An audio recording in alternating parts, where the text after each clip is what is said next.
इस कार्यक्रम के प्रायोजक हैं रोजगार डेवलपर्स। नमस्कार, आप देख रहे हैं पल्स 24 न्यूज। मैं हूं रत्नप्रिया। वक्त हो चला है नेशनल बुलेटिन का, पर उससे पहले नजर डालते हैं हेडलाइंस पर। हरिद्वार से सीएम धामी का बड़ा संदेश, शिक्षा सुधारों से लेकर कांवड़ यात्रा की तैयारियों तक सरकार का फोकस। बिहार सिवान फायरिंग मामले पर तेजस्वी यादव का सरकार पर हमला, न्यायिक जांच की मांग और आंदोलन की चेतावनी। पेपर लीक आरोपों पर केजरीवाल का पलटवार, बोले दिल्ली पंजाब में नहीं हुआ कोई पेपर लीक। सोनम वांगचुक को मिली अस्पताल से छुट्टी, बोले अब बेहतर है सेहत, जल्द जाएंगे लद्दाख। तुम दोनों की मेहनत बहुत रंग लाई है बेटा, घर बहुत सुंदर बना है। ये मेरे पापा का घर। पता है, देख तेरे पापा की नेम प्लेट अपने हाथों से लगाऊंगा। नेम प्लेट तो लग चुकी पापा।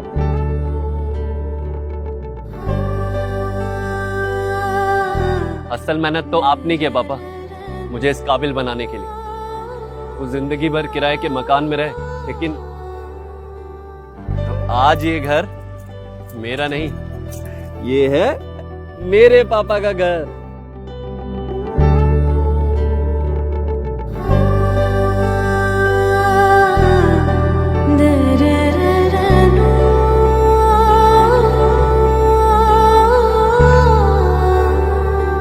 उड़ान सपनों की, आंगन खुशियों का और साथ सकर्णी का।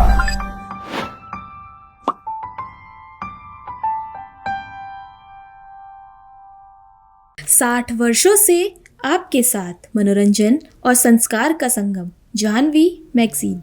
आइए देखते हैं अब खबरों को विस्तार से। उत्तराखंड के मुख्यमंत्री पुष्कर सिंह धामी ने शिक्षा और कांवड़ यात्रा की तैयारियों को लेकर बड़ा बयान दिया है। मुख्यमंत्री ने कहा कि सरस्वती शिशु मंदिर और विद्या मंदिर के छात्रों ने 10वीं और इंटरमीडिएट परीक्षाओं में शानदार प्रदर्शन किया है। उन्होंने कहा कि सरकार अच्छी शिक्षा और संस्कारों को प्राथमिकता दे रही है और राज्य में नई शिक्षा नीति के तहत मॉडल क्लास और स्मार्ट क्लासरूम पर काम किया जा रहा है। वहीं कांवड़ यात्रा को लेकर सीएम धामी ने कहा कि प्रशासन पूरी तरह तैयार है और सभी शिव भक्तों से नियम का पालन करने की अपील करती है। आज देखिए बहुत अच्छा रिजल्ट हमारे सरस्वती शिशु मंदिर और विद्या मंदिर के भैया बहनों ने, हमारे छात्रों ने, छात्राओं ने कक्षा 10वीं हाई स्कूल और इंटरमीडिएट में 35% और 37% का जो कुल विद्यार्थियों की संख्या है उसके आधार पर जो मेरिट है उस मेरिट में स्थान प्राप्त किया है। मैं उन सभी को बधाई देता हूं और हमारे विद्या मंदिर और शिशु मंदिरों से पढ़कर बच्चे ज्ञानवान बन रहे हैं, चरित्रवान बन रहे हैं, संस्कारवान बन रहे हैं, विद्यावान बन रहे हैं, हर क्षेत्रों में जा रहे हैं। मैं उन सभी को बहुत बधाई देता हूं और शिक्षा हमारी सभी बच्चों के लिए पहली प्राथमिकता है, सर्वोच्च प्राथमिकता है कि बच्चों को अच्छी शिक्षा मिलनी चाहिए, अच्छे संस्कार मिलने चाहिए। उसको लेकर राज्य सरकार के स्तर पर भी काम किए जा रहे हैं। नई शिक्षा नीति लागू करने वाला राज्य उत्तराखंड पहला राज्य है। हम मॉडल क्लासेज की स्थापना भी कर रहे हैं, स्मार्ट क्लासेज बना रहे हैं, उच्च शिक्षा में भी बहुत सारे काम कर रहे हैं। बच्चों को 10वीं और 12वीं में उनको छात्रवृत्ति भी प्रदान कर रहे हैं। भारत भ्रमण पर टॉपर्स को ले जाने का भी हमने प्रावधान किया है।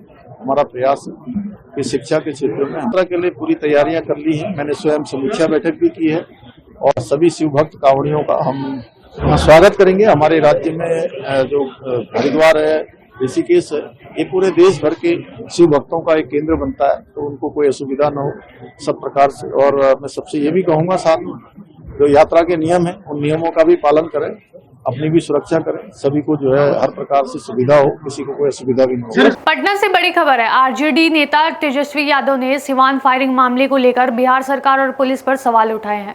तेजस्वी यादव ने आरोप लगाया कि AK-47 निशाना लगाकर गोलियां चलाई गई, जिसमें 3 छात्र घायल हुए हैं। उन्होंने इस मामले को न्यायिक जांच की मांग की है। तेजस्वी यादव ने कहा कि अगर मुकदमे वापस नहीं लिए गए और छात्रों को रिहा नहीं किया गया तो आरजेडी बड़ा आंदोलन करेगी। देखिए, एक बात स्पष्ट है, जब समझौता हो गया है और जब जेपी नड्डा ने बयान में खुद ही कहा है कि देश भर में जितने आंदोलनकारी हैं उन पे जो मुकदमा हुआ है वो वापस लिया जाएगा और जितने छात्रों की गिरफ्तारी हुई है उनको रिहा किया जाएगा, तो ये तो उल्लंघन हुआ है। और ये स्पष्ट है कि जब देश के किसी भी राज्य में यहाँ तक दिल्ली में भी जो है AK-47 गोलियां नहीं चलाई गई हैं, तो बिहार राज्य में किसके आदेश से AK-47 जो है गोलियां जो है चलाई गई हैं?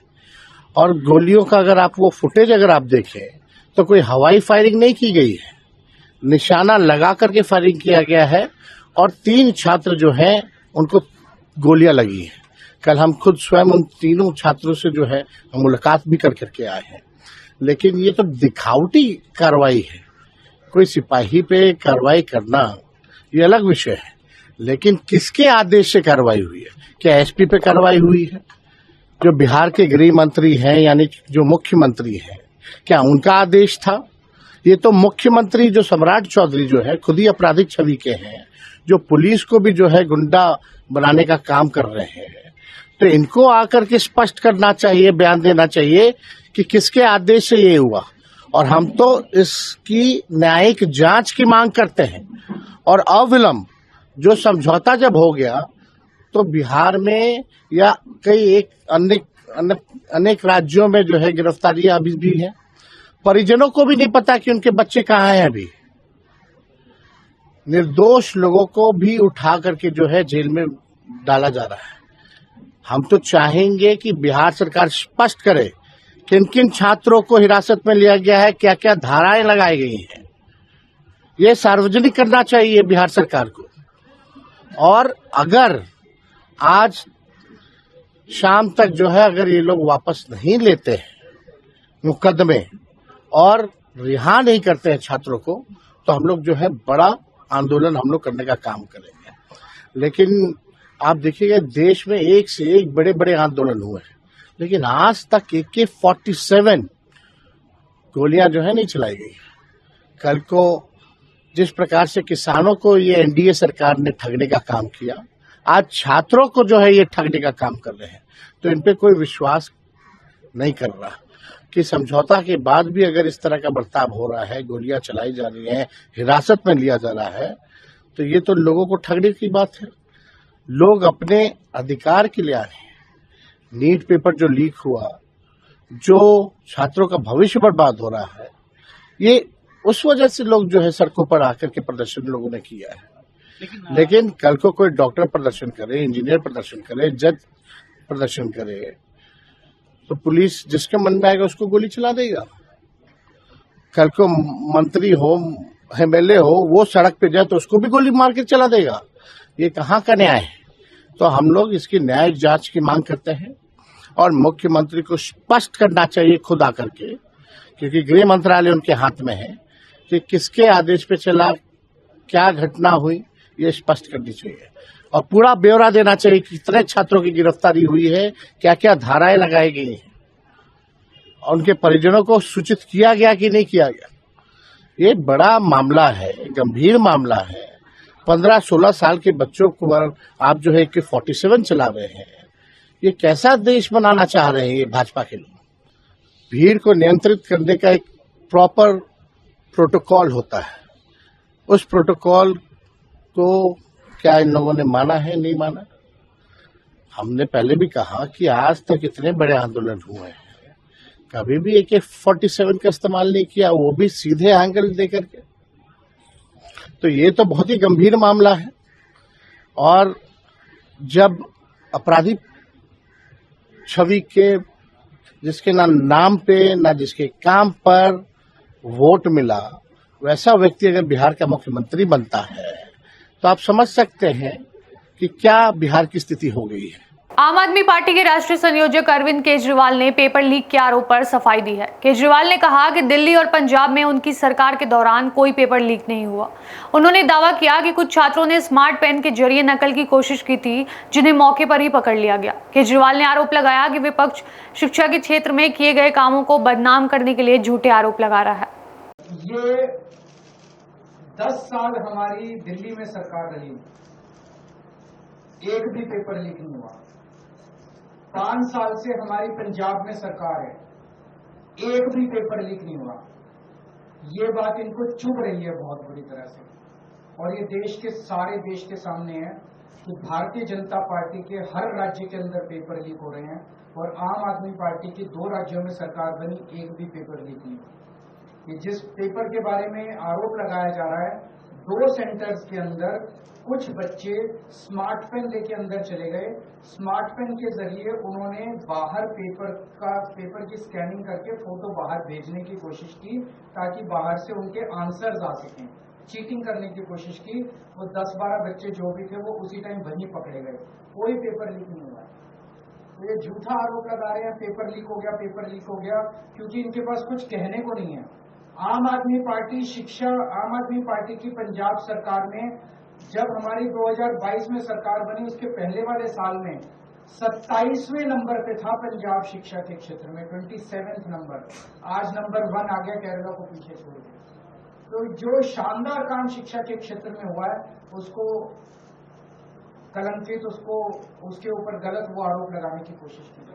कांग्रेस नेता तारिक अनवर ने छात्रों के मुद्दे को लेकर केंद्र सरकार पर निशाना साधा है। उन्होंने कहा कि कांग्रेस की मांग है कि प्रधानमंत्री नरेंद्र मोदी और सरकार को छात्रों के साथ हुए व्यवहार के लिए माफी मांगनी चाहिए। तारिक अनवर ने आरोप लगाया कि छात्रों के साथ अभद्र व्यवहार किया गया और सरकार उनके दमन में लगी हुई है। उन्होंने कहा कि इस मामले को लेकर लोगों में आक्रोश है। देखिए, ये तो हम लोगों ने पहले भी कहा था, लगातार हम लोग का कांग्रेस का पार्टी का यही स्टैंड है।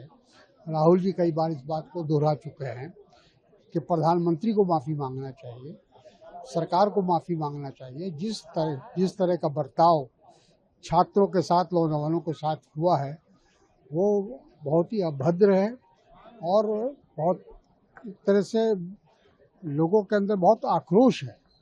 अगर उस आक्रोश को कम करना है तो ये बताना पड़ेगा कि भाई सरकार ने उस गलती को महसूस किया है। बिल्कुल, अब हम लोग को भी इसकी जानकारी मिली है और ये बहुत ही दुखद है कि जो डबल इंजन की सरकार है वो लगातार छात्रों का दमन करने पर लगी हुई है। ठीक है भाई, घटना हो गई, अब घटना के बाद आप कार्रवाई करते रहिए, लेकिन आखिर उसका हिम्मत कैसे हुई गोली चलाने। एक्टिविस्ट सोनम वांगचुक को मेदांता अस्पताल से छुट्टी मिल गई है। अस्पताल से जारी वीडियो संदेश में वांगचुक ने बताया कि अब उनकी तबीयत पहले से बेहतर है और धीरे धीरे उनकी ताकत वापस आ रही है। उन्होंने कहा कि अस्पताल से निकलने के बाद लद्दाख जाने से पहले वो राजघाट जाकर महात्मा गांधी को श्रद्धांजलि देंगे। सोनम वांगचुक ने अपने समर्थन में आवाज उठाने वालों का धन्यवाद भी किया। नमस्कार सभी को। आखिर आज वो दिन आया जब कि मैं इस अस्पताल से डिस्चार्ज हो रहा हूँ। काफ़ी बेहतर महसूस कर रहा हूँ, खा रहा हूँ धीरे धीरे और शरीर में भी जान आ रही है। आज मैं दिन में यहाँ से निकलते हुए और घर लद्दाख वापस जाने से पहले राजघाट पर बापू को श्रद्धांजलि अर्पित करने जाऊँगा। आप लोगों को याद होगा, ठीक ऐसे ही मैं जब स्विट्ज़रलैंड से आया था अनशन शुरू करने से पहले, राजघाट से हम श्रद्धांजलि अर्पित करके फिर जंतर मंतर आए थे। आज हम वही दोबारा करेंगे और उसके बाद अपने घर लद्दाख रवाना होंगे। जाते जाते आप सभी से मैं दिल की गहराइयों से शुक्रिया अदा करना चाहता था कि आप सब ने, छोटे बड़े, पास के दूर के, देश भर से सब आवाज़ में आवाज़ मिलाकर हम सब ने एक मुहिम, एक आंदोलन चलाई और हम कामयाब भी हुए और इसी तरह होते रहेंगे। आप सबसे हम जुड़े रहने की उम्मीद करते हैं। सबको सलाम, नमस्कार और जूले, जय हिंद। बीजेपी सांसद कंगना रनौत ने सार्वजनिक परीक्षाओं में अनुचित साधनों की रोकथाम से जुड़े संशोधन विधेयक को लेकर विपक्ष पर निशाना साधा है। कंगना रनौत ने आरोप लगाया कि विपक्ष संसद की कार्यवाही में बाधा डाल रहा है और जरूरी मुद्दों पर भी चर्चा नहीं होने दे रहा। उन्होंने कहा कि शिक्षा सुधार से जुड़े इस बिल का विरोध कर विपक्ष ने अपनी मंशा जाहिर कर दी है। इन्होंने ये मन बना लिया है कि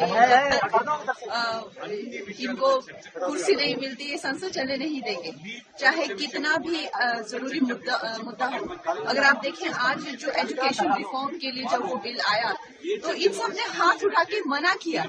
सारे देश को ये देखना चाहिए कि जब वो बिल आया जो एजुकेशनल रिफॉर्म के लिए है तो संसद में इन्होंने मना किया कि ये बिल नहीं आना चाहिए।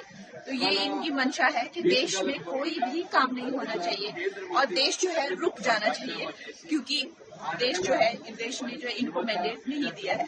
तो ये इस तरह की राजनीति जिसे कहते हैं कि घटिया राजनीति जो है वो कर रहे हैं। हमारे प्रधानमंत्री जी ने ये पूरी दुनिया के लिए एक बहुत बड़ा एक आई थिंक एग्जाम्पल कह लीजिए या बहुत बड़ा ऐसे नेता जो इतने समर्पित हैं हर छोटे से छोटे मुद्दे से लेकर बड़े से बड़े मुद्दे के लिए, वो जिस तरह से देशवासियों के लिए समर्पित है, ये पूरी विश्व के लिए प्रेरणा। और आपने देखा उन्होंने जैसे जो भी है जिस तरह से कमेटी बिठाई है अब इस चीज के लिए हाई पावर्ड पैक्ट जो है एक स्क्वाड हो गया जो इस काम पे एग्जामिनेशन के लिए जो है काम करेगा और इसको करप्शन प्रूफ बनाएगा। चाहे ये बिल इमीडिएटली आया हो अमेंडमेंट बिल एग्जामिनेशन का, ये प्रधानमंत्री जी की कमिटमेंट है। और राहुल गांधी जी देख रहे हैं कि यूपीए के वक्त में क्या होता था, क्या बजट था, एकदम नाम मात्र बजट होता है एजुकेशन पर, अब एजुकेशन तो ये अपने हाथ कहते ना खिसियाई बिल्ली खंबा नोचे, तो ये खंबा नोचने जैसा।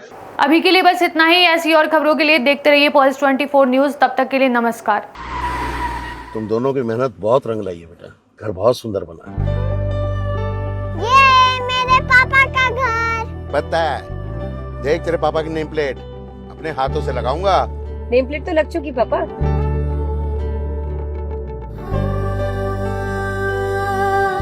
असल मेहनत तो आपने की है पापा, मुझे इस काबिल बनाने के लिए। वो जिंदगी भर किराए के मकान में रहे, लेकिन आज ये घर मेरा नहीं, ये है मेरे पापा का घर।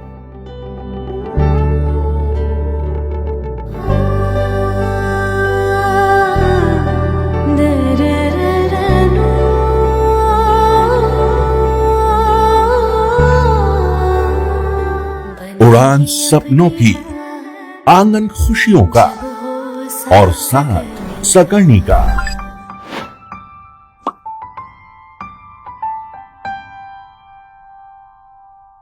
60 वर्षों से आपके साथ मनोरंजन और संस्कार का संगम, जाह्नवी मैगजीन।